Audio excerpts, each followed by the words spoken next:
একজন সাহাবী রাস্তা দিয়ে হেঁটে হেঁটে যাচ্ছেন। এমন সময় এই সাহাবী তাকিয়ে দেখলো রাস্তার এক সাইড দিয়ে একজন মহিলা হেঁটে হেঁটে যাচ্ছে। আল্লাহর নবীর ওই সাহাবী ওই মহিলাটার দিকে তাকালেন আর মনে মনে বললেন, আমি যদিও মহিলার দিকে তাকাচ্ছি আমার অন্তর ঠিক আছে, আমি যদিও বেগানা মহিলার দিকে তাকাই আমার অন্তরে কোনো খারাপ চিন্তা নাই। এই চিন্তা করতে করতে যখন সাহাবী হাঁটতে হাঁটতে যাচ্ছে, কিছু দূর যাওয়ার পরে সাহাবী তার অন্তরে শয়তান এমন ওয়াসওয়াসা দিল, ওয়াসওয়াসার কারণে সে তার মনোযোগ হারিয়ে ফেলে দেয়ালের গায়ে ঠুলকে নাক দিয়ে রক্ত পড়তে লাগলো। সাহাবীর তখন হুঁশ ফিরল, হে আল্লাহ, এইরকম বিপদ নিশ্চয় আমার আত্মবিশ্বাস আল্লাহ আমার কোনো একটা পাপের কারণে শাস্তি দিয়েছেন। এই কথা তার মনে যখন জাগলো সরাসরি আল্লাহর নবীর দরবারে সে চলে গেল। সুবহানাল্লাহ। আল্লাহর নবীর সামনে গিয়ে বলল, ইয়া রাসূলুল্লাহ, এই ঘটনা। রাস্তা দিয়ে যাওয়ার সময় দেয়ালের গায়ে আমি আঘাত পেয়ে আমার নাক দিয়ে রক্ত পড়তেছে, ইয়া রাসূলুল্লাহ, এর কারণ কি?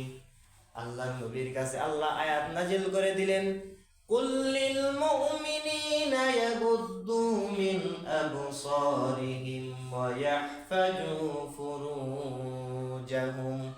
আল্লাহ তাআলা ডেকে বললেন, হে হাবিব, ইমানদার এই সাহাবীকে বলে দেন, তারা যখন রাস্তার ভিতরে চলবে, তারা যখন জীবন পরিচালনা করবে, রাস্তায় চলার সময় যদি কোনো বেগানা মহিলা তাদের সামনে এসে যায়, ইয়াগুদ্দু মিন আবসারিহিম, তারা যেন তাদের চক্ষুকে নিম্নগামী করে ফেলে। সুবহানাল্লাহ। আল্লাহর নবী এই আয়াতে কারিমা সাহাবীকে শুনিয়ে দিলেন। আল্লাহর নবী বললেন যে, সাহাবী, তুমি যেই ছোট্ট একটা পাপ করেছো, এই পাপের শাস্তি হিসাবে তোমাকে আল্লাহ ছোট্ট শাস্তি দিয়েছেন। আল্লাহ আজ থেকে বিধান নির্ধারণ করে দিয়েছেন, যদি কোনো বেগানা মহিলা সামনে দিয়ে যায় চক্ষুকে নিম্নগামী করে দিবে। সুবহানাল্লাহ।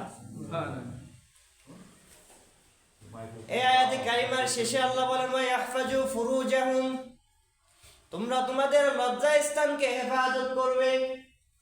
যালিকা আযকা লাহুম ইন্নাল্লাহা খাবীরুম বিমা ইয়াসনাউন।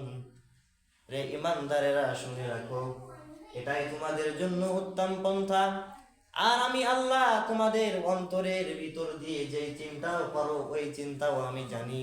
আপনি রাস্তায় চলার সময় হয়তো ভাবতে পারবেন, দুনিয়ার কোনো মানুষ জানতে পারবে না আপনি একজন বেগানা মহিলার দিকে চুপি চুপি তাকালেন। আল্লাহ বললেন, না, ইন্নাল্লাহ খাবীরুম বিমা ইয়াসনাউন, তোমরা যেই কাজই করো না করো, যতই গোপন ভাবে করো না কেন, সকল কাজের খবর আমি আল্লাহর কাছে আছে।